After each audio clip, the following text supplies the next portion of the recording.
Hello friends, कैसे हैं आप लोग। आई होप आप लोग स्वस्थ होंगे, मस्त होंगे, ज़बरदस्त होंगे। आज के इस वीडियो में हम रिप्रोडक्टिव बायोलॉजी को कंटिन्यू करेंगे और इसके पिछले वीडियोज में हमने ह्यूमन रिप्रोडक्शन सिस्टम और वहाँ पे स्पर्मेटोजेनेसिस ये दो चीज़ें देख लिया था और आज के वीडियो में फीमेल रिप्रोडक्टिव सिस्टम को हम कवर करेंगे और इसके साथ में oogenesis भी कवर करेंगे। तो देखिए, सबसे पहले फीमेल रिप्रोडक्टिव सिस्टम की बात करें तो यहाँ पे आपको एक स्ट्रक्चर दिखेगा पीयर शेप। क्या है ये? है पीयर शेप स्ट्रक्चर, जिसको हम बोलते हैं यूटेरस। क्या बोलते हैं? यूटेरस। और देखिए, यहाँ से आपसे क्वेश्चन कैसे बनेंगे ये तो हम क्वेश्चन में कवर कर लेंगे, लेकिन अभी के लिए आप समझिए, अगर ये डायग्राम आपके दिमाग में फिट हो जाएंगे तो आपके सारे क्वेश्चन बन जाएंगे। जैसे पूछ लेता है कि बताइए इस्थमस किसको कनेक्ट करता है, इस तरह से क्वेश्चन पूछे जाते हैं। या फिर बोलेगा कि मतलब ओवा को कौन कलेक्ट करता है, इस तरह के क्वेश्चन पूछे जाते हैं। तो देखो, अब यहाँ पे ये तो हमने देखा कि पीयर शेप क्या है, यूटेरस। फिर देखो, ये जो यहाँ से लिगामेंट के थ्रू लगा हुआ है ये है हमारा ओवरी। क्या है? ओवरी। और ये जिसके थ्रू लगा है ये पार्ट, ये क्या है? लिगामेंट। इसको क्या बोलते हैं? लिगामेंट। यहाँ पे देखो, ये है हमारा लिगामेंट और ये है ओवरी। देखो, ये जो फिम्ब्राई लाइक स्ट्रक्चर है, यहाँ पे उंगली जैसा जो स्ट्रक्चर है जिसको हम फिम्ब्री बोलते हैं, क्या होता है ये? मतलब जैसे हम अपने सिर पे जो है मसाज करते हैं हाथों से, उसी तरह से ये जो फिम्ब्री है वो ओवरी पे क्या करता है? ऐसे मसाज करता है और यहाँ पे जो ओवा कलेक्ट होता है उसको मतलब वो कलेक्ट करता है। तो याद रखना, fimbriae finger like structure. Finger like structure क्या है हमारा? फिम्ब्री। और फिम्ब्री और एम्पुला के बीच का जो स्ट्रक्चर है इसको हम बोलते हैं इनफंडिबुलम। क्या बोलते हैं? इनफंडिबुलम। और ये देखेंगे आप थोड़ा सा फूला हुआ स्ट्रक्चर। क्या है? फूला हुआ स्ट्रक्चर, इसको क्या बोलते हैं? एम्पुला।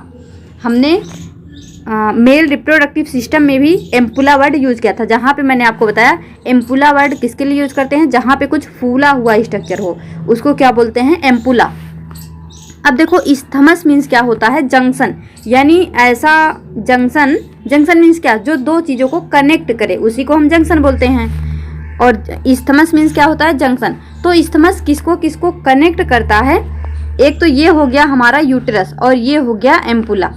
तो इन दोनों को जो कनेक्ट करता है वो है हमारा इस्थमस। क्या है? इस्थमस। अब देखो, जैसे हमने इसको क्या बोला? यूटेरस। वैसे ही इस पार्ट को क्या बोलते हैं? Fallopian tube. क्या बोलते हैं? Fallopian tube. यानी फैलोपियन ट्यूब के अंदर कौन कौन से स्ट्रक्चर होते हैं? फिम्ब्री, इनफंडिबुलम, एम्पुला और इस्थमस। और ये जो ओवरी है वो किसके थ्रू कनेक्ट होता है यूटेरस से? लिगामेंट के थ्रू। ये सारे पॉइंट आप जो है याद रखेंगे। अब देखो, नीचे यहाँ पे क्या होता है हमारा? ये पार्ट क्या होता है? सर्विक्स। और ये जो कैनाल है वो है हमारा सर्विकल कैनाल। ये पार्ट होता है vagina. Cervical canal plus vagina दोनों को मिला के हम क्या बोलते हैं? Birth canal. यहाँ से भी क्वेश्चन पूछा जा सकता है। सर्विकल कैनाल प्लस वेजाइना, इसको क्या बोलते हैं हम? Birth canal. और ये लास्ट में जो स्ट्रक्चर होता है उसको हम बोलते हैं हाइमेन। जो ओपनिंग है उसको हम क्या बोल रहे हैं? जैसे देखो, हाइमेन कुछ इस तरह से, ये ओपनिंग हमारी क्या हो गई? हाइमेन। और यहाँ पे ये कुछ एक मतलब स्ट्रक्चर से इस तरह से मेम्ब्रेन से ढका होता है, जिसको हम बोलते हैं वेजाइनल ओरिफिस। क्या बोलते हैं? Vaginal orifice. और मतलब यही जो होता है सेक्सुअल इंटरकोर्स के थ्रू यही जो है टर्न होता है। तो इस पॉइंट को आप जो है याद रखेंगे। अभी आप जब इसको देख रहे हैं तो जब हम क्वेश्चन करेंगे ना तो ये सारे पॉइंट और भी क्लियर हो जाएंगे। आई होप आपको ये फीमेल रिप्रोडक्टिव सिस्टम समझ में आया होगा। क्या चीज़ किसको कनेक्ट कर रहा है, क्या चीज़ कहाँ पे प्रेजेंट है, ओवरी किससे कनेक्ट है, सर्विकल कैनाल क्या है, बर्थ कैनाल क्या है, ये सारी चीज़ें आपको समझ में आ गई होंगी। अब देखो, फैलोपियन ट्यूब। तो हमने आपको बताया ये जो इतना पार्ट है इसको हम क्या बोलते हैं? Fallopian tube. ये जो वाइड पार्ट है फूला हुआ इसको बोलते हैं एम्पुला। जो नैरो पार्ट है कनेक्टिंग टू यूटेरस इसको हम बोल रहे हैं इस्थेमस। यानी ये जो नैरो पार्ट है जो आगे इसको इस तरह से यूटेरस से कनेक्ट करेगा इसको क्या बोल रहे हैं हम? इस्थेमस। और देखिए यहाँ पे ये फनल शेप, ये है ना कीप शेप, इसको हम क्या बोल रहे हैं? इनफंडिबुलम। Funnel shape, infundibulum. और फिंगर लाइक प्रोजेक्शन जो है उसको हम क्या बोल रहे हैं? फिम्ब्रई, क्या बोल रहे हैं, फिम्ब्रई। फिम्ब्रई क्या करता है, ओवा को कलेक्ट करता है। और एक पॉइंट और याद रखना, जो फैलोपियन ट्यूब है ये होता है 10 to 12 सेंटीमीटर लॉन्ग। क्या होता है, 10 to 12 सेंटीमीटर लॉन्ग, इसका लेंथ याद रखना। अब देखो यूटेरस, यूटेरस में भी इसके पार्ट होते हैं। तो सबसे पहले शेप क्या याद रखेंगे आप, यूटेरस का शेप कैसा होता है, इन्वर्टेड पियर शेप। कैसा, उल्टा नाशपाती, आपने मतलब नाशपाती तो देखे होंगे, उसको उल्टा कर दो तो ठीक उसी शेप का होता है यूटेरस। और अब यहाँ पे देखो इसके मेम्ब्रेन जो होते हैं, ये आपको ग्रीन कलर का जो दिख रहा है ये है हमारा आउटर मेम्ब्रेन, जिसको हम बोलते हैं पेरीमेट्रियम। जो आउटर लेयर है इसको हम क्या बोलते हैं, पेरीमेट्रियम, जो कि थिन लेयर होता है। कैसा होता है, थिन होता है। और ये जो बीच का पार्ट होता है, ये वाला, ये जो बीच का पार्ट है इसको हम बोलते हैं मायोमेट्रियम। मायो मीन्स क्या होता है, मध्य, और मायो मीन्स क्या होता है, मोटा। यानी जो बीच का यानी मध्य का मोटा वाला पार्ट है उसको क्या बोलते हैं, मायोमेट्रियम। मायोमेट्रियम, मध्य मीन्स क्या होता है, बीच, यानी मध्य का मोटा वाला पार्ट क्या है, मायोमेट्रियम। मा इस तरह से याद रखना। और अंदर वाला, अंदर, इंडो, यानी इंडो मीन्स अंदर, तो एकदम अंदर वाला पार्ट जो इस तरह से है ये क्या है हमारा, इंडोमेट्रियम। तो ये तीनों लेयर आपको समझ में आ गए होंगे। क्या है, पेरीमेट्रियम, मायोमेट्रियम, इंडोमेट्रियम। जो पेरीमेट्रियम है वो थिन लेयर है, स्मूथ मसल्स यहाँ पे होते हैं मायोमेट्रियम में। जब आप देखेंगे जब बेबी बर्थ होता है तो इसी में जो है स्ट्रॉन्ग कॉन्ट्रैक्शन होता है मायोमेट्रियम में। ये क्वेश्चन भी पूछा जाता है कि बेबी बर्थ जब होता है तो उस दौरान किस वाले पार्ट में यूट्रस की ज़्यादा कॉन्ट्रैक्शन होता है, तो वो होता है मायोमेट्रियम में। और आपसे पूछते हैं कि मेंस्ट्रुअल साइकिल के दौरान कौन सी लेयर सेट ऑफ होती है, तो वो होती है इंडोमेट्रियम। क्या होती है, इंडोमेट्रियम। यानी मेंस्ट्रुअल साइकिल के दौरान ये इंडोमेट्रियम सेट ऑफ होती है, यानी यही टूट के बाहर आती है। लेकिन बेबी बर्थ के ड्यूरिंग क्या होता है, मायोमेट्रियम में जो है स्ट्रॉन्ग कॉन्ट्रैक्शन होता है। तो ये 2 पॉइंट याद रखना, यहाँ से क्वेश्चन बन सकते हैं। जो इंडोमेट्रियम है ये कैसी लेयर होती है, ग्लैंडुलर लेयर होती है। ग्लैंडुलर लेयर का मतलब क्या होता है, यहाँ पे ग्लैंड प्रेजेंट होते हैं। क्या होते हैं, ग्लैंड प्रेजेंट होते हैं। आई होप आपको ये भी समझ में आ गया होगा यूट्रस के कौन कौन से लेयर हैं। लेयर को याद रखना और ये भी याद रखना कौन सा पतला कौन सा मोटा और किसका क्या फंक्शन। अब देखो एक्सटर्नल जेनिटेलिया, तो ये है फीमेल रिप्रोडक्टिव सिस्टम का एक्सटर्नल जेनिटेलिया। सबसे पहले तो यही पूछते हैं कि बताइए फीमेल एक्सटर्नल जेनाइटल ऑर्गन कौन कौन से हैं या फिर कौन कौन से नहीं है। इस तरह के क्वेश्चन यहाँ से बन सकते हैं। तो ये जो है कुछ इस तरह से स्ट्रक्चर आपको दिख रहा होगा। ये जो स्किन के नीचे ये यहाँ पे फैट जमा होता है, क्या होता है, फैट, जो फैटी लेयर होता है इसको हम क्या बोलते हैं, ये फैटी लेयर है। इसके ऊपर ये प्रेजेंट होते हैं हेयर्स, जिसको हम बोलते हैं प्यूबिक हेयर्स। क्या बोलते हैं, प्यूबिक हेयर्स। और ये जो फैट प्रेजेंट है इसको बोलते हैं सबक्यूटेनियस फैट। क्या बोलते हैं, सबक्यूटेनियस फैट। और इन दोनों को मिला के यानी pubis here plus subcutaneous fat, इसको बोलते हैं मोन्स प्यूबिस। क्या बोलते हैं, मोन्स प्यूबिस। और यहाँ पे एक फिंगर लाइक प्रोजेक्शन होता है, इसको हम बोलते हैं क्लाइटोरिस। क्या बोलते हैं, क्लाइटोरिस। और देखिए ये जो लिप्स लाइक स्ट्रक्चर है इसको हम बोलते हैं लेबिया मेजोरा। क्या बोलते हैं, लेबिया मेजोरा। और इसके अंदर में थिन लेयर प्रेजेंट होता है जिसको हम बोलते हैं लेबिया माइनोरा। 1 मिनट इसको डिलीट करते हैं ताकि आपको अच्छे से दिखे। इसको ध्यान से देखना। ये हो गया हमारा सबक्यूटेनियस फैट और ये हो गया प्यूबिस हेयर। दोनों को मिला के हमने क्या बोला, मोन्स प्यूबिस।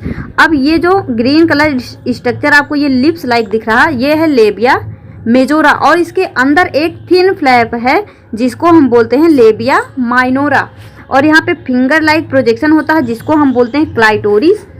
और देखिए यहाँ पे 2 ओपनिंग होती है, एक ओपनिंग होती है वेजाइना की, एक ओपनिंग होती है यूरेथ्रा की। 2 ओपनिंग होती है, याद रखना। अब जो ये ओपनिंग है ये है हमारा यूरेथ्रल ओरिफिस। ओपनिंग को क्या टर्म यूज कर रहे हैं, ओरिफिस। तो क्या है, ये हमारा यूरेथ्रा की ओपनिंग है यानी यूरेथ्रल ओरिफिस। और ये है वेजाइना की ओपनिंग यानी वेजाइनल ओरिफिस।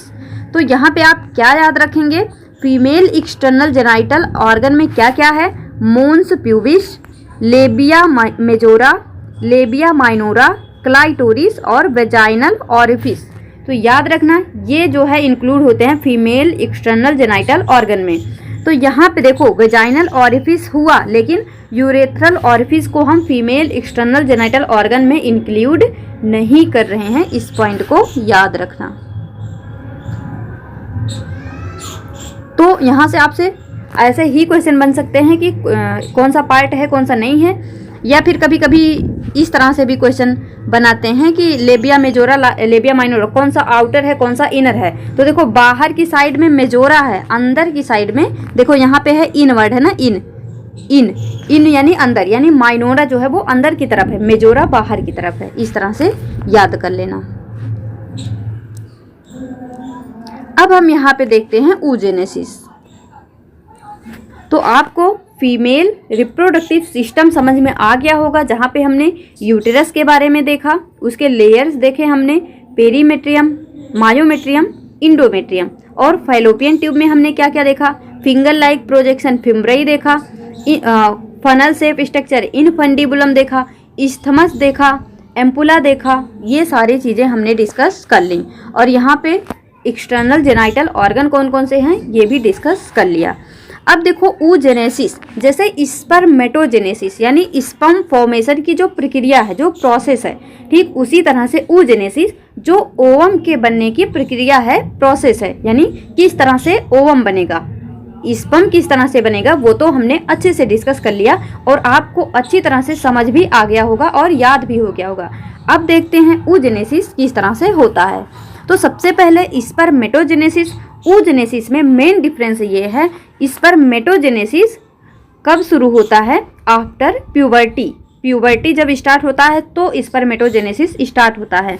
लेकिन oogenesis क्या होता है, ये ड्यूरिंग प्रेगनेंसी, यानी जब बेबी फीमेल चाइल्ड जो है वो मदर की यूट्रस में ही होती है तभी oogenesis स्टार्ट होता है। यानी हम कह सकते हैं एम्ब्रियोनिक डेवलपमेंट के दौरान ही oogenesis स्टार्ट हो जाती है। तो यहाँ पे देखो बिफोर बर्थ क्या होता है और आफ्टर बर्थ क्या होता है, ये हमको समझना है। तो याद रखना स्पर्मेटोजेनेसिस प्यूबर्टी के दौरान स्टार्ट होती है, लेकिन oogenesis गर्भावस्था में ही क्या हो जाता है, स्टार्ट हो जाता है, एम्ब्रियोनिक डेवलपमेंट के दौरान ही स्टार्ट हो जाता है। अब जब ये गर्भावस्था के ही दौरान स्टार्ट हो जाता है तो बिफोर बर्थ यानी बर्थ के पहले क्या क्या होता है प्रोसेस, बर्थ के बाद क्या क्या होता है, ये हमको देखना है। तो ये स्क्रीन पे नहीं आ पा रहा, लेकिन देखो अभी ध्यान से, ये जो सबसे बड़ा सा स्ट्रक्चर इस तरह से आपको दिख रहा है, ये है हमारी ओवरी। क्या है, ओवरी। अभी हमने देखा था ना, वही है ओवरी। अब उसके अंदर, ओवरी के अंदर क्या हो रहा है ये देखते हैं। तो देखो सबसे पहले ये क्या है, जैसे सेमिनिफेरस ट्यूब्यूल में जर्म सेल होते थे ना, वैसे ही यहाँ पे ओवरी से लगा हुआ होता है जर्म सेल। क्या होता है, जर्म सेल। और वो जर्म सेल जिसमें क्या होता है, प्राइमरी जिसमें मियोसिस होता है उसको हम बोलते हैं प्राइमरी oocyte। क्या बोलते हैं, प्राइमरी oocyte। तो ये है हमारा प्राइमरी oocyte। अब सबसे पहले तो यही पूछते हैं कि कौन सा डिप्लॉयड कौन सा हैप्लॉयड। तो देखो जो जर्म सेल है ये तो डिप्लॉयड है ही है, लेकिन अभी ये जो प्राइमरी oocyte है अभी इसमें मियोसिस हुआ नहीं है, यानी ये भी कैसा होता है, डिप्लॉयड। प्राइमरी oocyte कैसा होता है, डिप्लॉयड होता है। इस पॉइंट को याद रखना। अब देखो यहाँ पे क्या होता है, मियोसिस। अगर ये मियोसिस क्या हो गया, कंप्लीट हो गया, अगर ये मियोसिस कंप्लीट हो गया तो यहाँ पे बन जाएगा सेकेंडरी oocyte। लेकिन बिफोर बर्थ क्या होता है, ये मियोसिस कंप्लीट नहीं होती। क्या होती है, ये मियोसिस कंप्लीट नहीं होती है, यानी सेकेंडरी oocyte यहाँ पे नहीं बनता है। तो आपको ये पॉइंट याद रखना है। जो मियोसिस 1 है वो अरेस्ट हो जाती है at diplotene stage of prophase 1। अब ये डिप्लोटीन स्टेज क्या है, प्रोफेज 1 क्या है, ये हम डिस्कस करते हैं सेल साइकिल में। तो इस वजह से कभी कभी कुछ चैप्टर जो है सिलेबस में नहीं दिया हो तो भी पढ़ लेना चाहिए, ताकि ये जो बीच बीच में उनका टर्म ये सब यूज होता है वो अच्छी तरह से क्लियर हो जाए। तो देखो आप आपसे ये पूछा जा सकता है मियोसिस 1 किस में अरेस्ट होता है, तो याद रखना meiosis 1 diplotene stage of prophase 1, prophase 1 के डिप्लोटीन स्टेज में अरेस्ट होता है। अब ये मियोसिस 1 यहाँ पे अरेस्ट हो गई। अब देखो जैसे मान लो कोई बच्चा है वो 9वीं क्लास में है, क्या है 9वीं क्लास में है, नहीं ये नहीं 10वीं, हाँ मान लो कोई बच्चा है वो 10वीं क्लास में है, उसने एग्ज़ाम दिया और वो फेल हो गया, वो एग्ज़ाम दिया और वो फेल हो गया, तो अभी हम उसको क्या बोलेंगे कि वो 10वीं क्लास का बच्चा है, क्योंकि वो फेल हो गया। अगर वो पास कर जाता तो हम बोलते हैं कि वो अब वो 11वीं क्लास का बच्चा है, लेकिन वो फेल कर गया।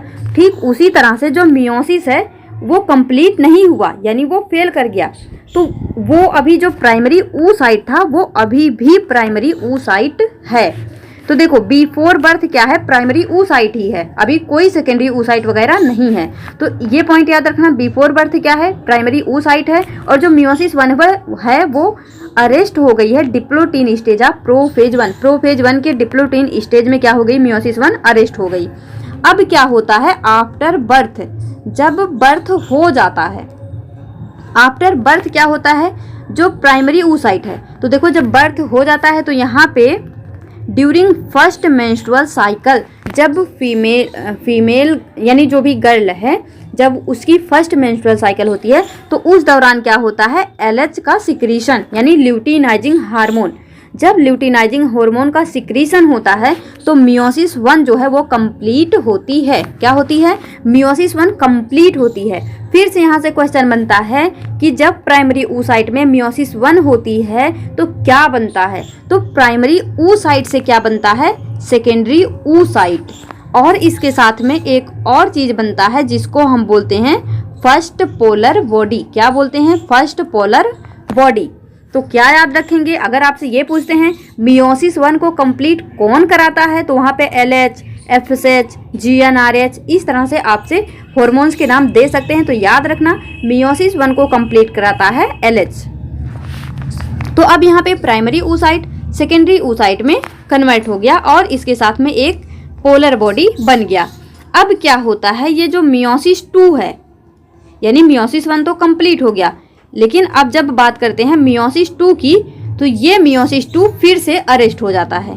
अब ये कब कंप्लीट होगा, इसे अभी हम आगे देखते हैं। तो इतना आपको समझ आया कि बिफोर बर्थ क्या होता है, मियोसिस 1 प्रोफेज 1 के डिप्लोटीन स्टेज में क्या हो गई, अरेस्ट हो गई, यानी बच्चा 10वीं क्लास नहीं पास किया तो हम उसको अभी बोलेंगे कि वो 10वीं क्लास का बच्चा है। ठीक उसी तरह प्राइमरी oocyte में मियोसिस कंप्लीट नहीं हुआ तो इसी को हम बोलेंगे ये प्राइमरी oocyte ही है। जब बर्थ होता है तो ये जो प्राइमरी oocyte है यहाँ ये LH के प्रेजेंस में मियोसिस 1 को कंप्लीट करता है और सेकेंडरी oocyte बनाता है, और इसके साथ में फर्स्ट पोलर बॉडी बनती है, सेकेंडरी oocyte बनती है, फर्स्ट पोलर बॉडी बनती है। अब यहाँ पे मियोसिस 2 क्या होता है, अरेस्ट हो जाता है फिर से, यानी रुक रुक के काम हो रहा है। यहाँ अरेस्ट हुई, फिर मियोसिस 2 अरेस्ट हुई। Meiosis 2 arrest at metaphase 2। Meiosis 2 कहाँ पे अरेस्ट होती है, मेटाफेज 2 में।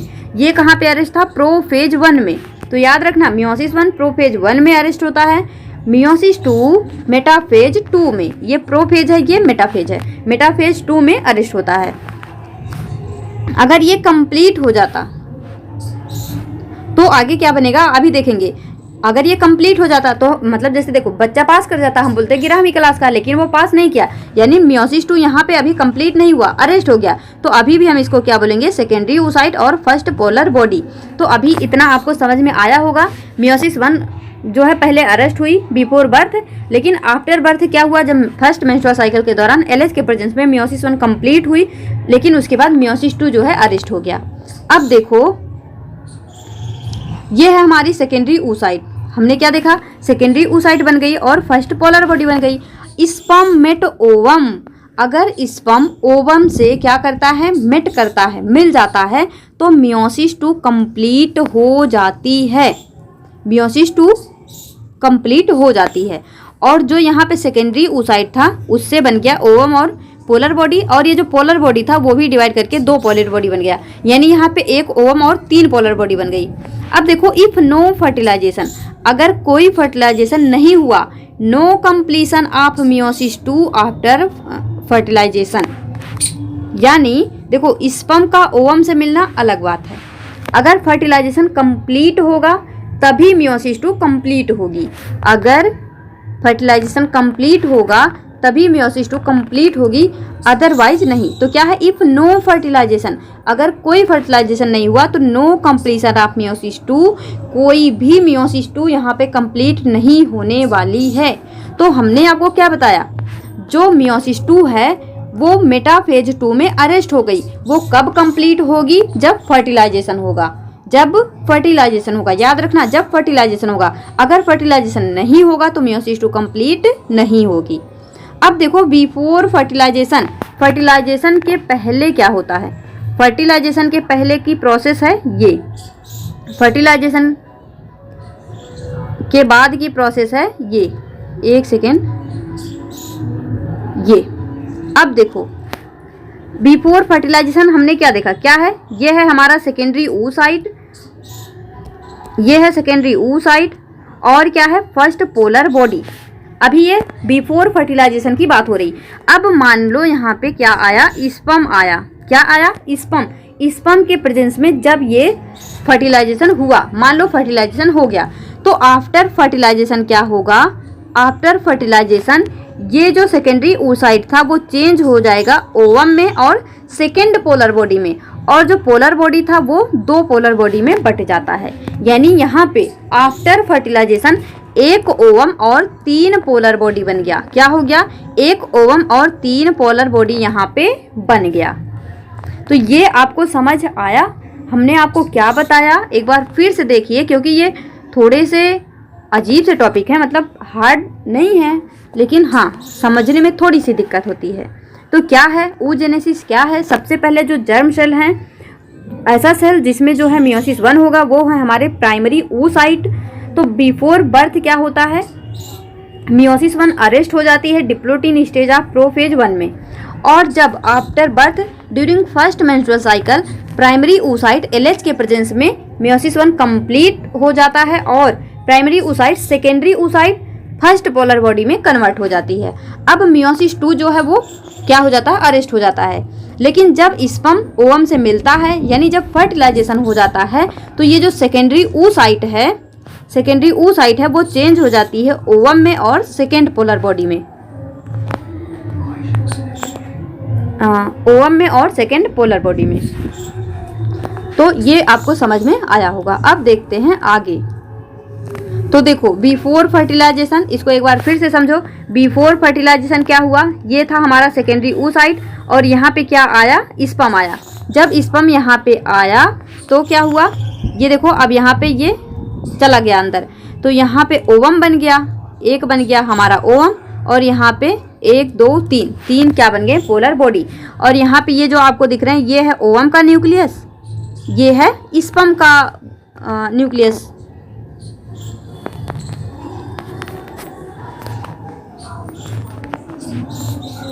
तो देखो यहाँ पे ये है ओवम का न्यूक्लियस, ये है स्पर्म का न्यूक्लियस, जब दोनों मिलेंगे तो क्या बन जाएगा, जाइगोट बन जाएगा। तो ये आपको समझ आया होगा। एक बार फिर से देखो oogenesis, एक बार फिर से समझो। यहाँ पे हमने फिर से समराइज किया है, ये है हमारा प्राइमरी oocyte जो कि डिप्लॉयड होता है। मियोसिस 1 बिगिन तो होती है लेकिन अरेस्ट हो जाती है डिप्लोटिन स्टेज ऑफ प्रोफेज 1। फिर यहाँ पे ये जो प्राइमरी oocyte है LH के प्रेजेंस में जब कंप्लीट हो जाता है मियोसिस 1 तो ये कन्वर्ट हो जाती है सेकेंडरी oocyte में। इसके साथ ही क्या बन जाता है, फर्स्ट पोलर बॉडी। और जब यहाँ पे मियोसिस 2 बिगिन होती है तो वो अरेस्ट हो जाती है मेटाफेज 2 में। और देखो जब हमने ये देखा मतलब जो LH है उसने मियोसिस 1 जब कंप्लीट कराया तो उसी दौरान ओव्यूलेशन भी यही करवाती है। ओव्यूलेशन भी कौन करवाता है, LH करवाता है। तो यहाँ से ये भी याद रखना, LH जो है जब मेंस्ट्रुअल साइकिल के दौरान वो रिलीज हुआ तो मियोसिस 1 भी कंप्लीट कराया और ओव्यूलेशन भी कराया। तो अब देखो ये हो गया हमारा यहाँ पे सेकेंडरी oocyte। फिर देखो मियोसिस 2, अगर यहाँ पे स्पर्म आया, ये क्या है स्पर्म, अगर यहाँ पे स्पर्म आया तो मियोसिस 2 कंप्लीट हो जाएगी और यहाँ पे ओवम प्लस 3 पोलर बॉडी बनेंगे।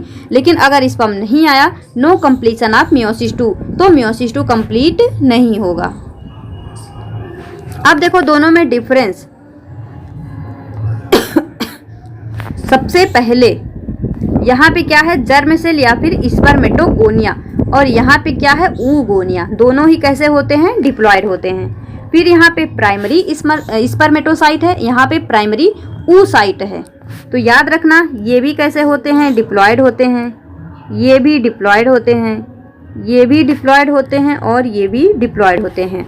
और जब यहाँ पे मियोसिस हो जाता है, जब यहाँ पे मियोसिस हो जाता है तो क्या बन जाता है, सेकेंडरी स्पर्मेटोसाइट। और ये कैसा होता है, हैप्लॉयड होता है, क्योंकि जब मियोसिस होता है तो क्रोमोसोम बट जाता है, तो क्या हो जाएगा, यानी हाफ हो जाता है उसका नंबर। तो यहाँ पे ये एन हो गया, यानी डिप्लॉयड से हैप्लॉयड हो गया। तो हमने स्पर्मेटोजेनेसिस में क्या देखा था, सबसे पहले जर्म सेल है, तो वहाँ पे बना क्या, प्राइमरी स्पर्मेटोसाइट। और जब यहाँ पे मियोसिस 1 हुआ तो क्या बना, सेकेंडरी स्पर्मेटोसाइट। सेकेंडरी स्पर्मेटोसाइट में जब मियोसिस 2 हुआ तो स्पर्मेटिड बना, और TD2 क्या बनता है, जोआ। TD2 जोआ किसके प्रेजेंस में, FSH के प्रेजेंस में। लेकिन यहाँ पे देखो जो प्राइमरी oocyte है, यहाँ पे मियोसिस 1 अगर अरेस्ट हो गई डिप्लोटीन स्टेज पे तो ये प्राइमरी oocyte ही रहेगी, लेकिन अगर कंप्लीट हो गई तो ये secondary oocyte plus polar body में चेंज हो जाएगी। अब जो सेकेंडरी oocyte है, यहाँ पे क्या होगा, मियोसिस 2, अगर मियोसिस 2 अरेस्ट हो गया मेटाफेज 2 पे तो ये सेकेंडरी पोलर बॉडी ही रहेगी। लेकिन अगर कंप्लीट हो गया, यानी यहाँ पे स्पर्म आया, तो यहाँ पे ये ओवम में कन्वर्ट हो जाएगा। अब यहाँ पे देखो ये है हमारा सेकेंडरी oocyte, और यहाँ पे ये क्या आया, स्पर्म आया, तो यहाँ पे इसका न्यूक्लियस, दोनों का न्यूक्लियस मिल गया और क्या बन गया, जाइगोट। क्या बन गया, यहाँ पे जाइगोट।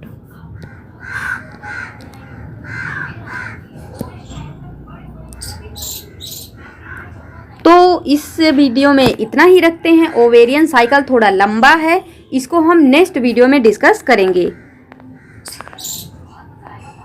तो एक बार इसको फिर से देख लो। oogenesis क्या है, जर्म सेल है, जर्म सेल में मियोसिस 1 नहीं, जर्म सेल में माइटोसिस होता है, प्राइमरी oocyte बनता है, प्राइमरी oocyte डिप्लॉयड होता है।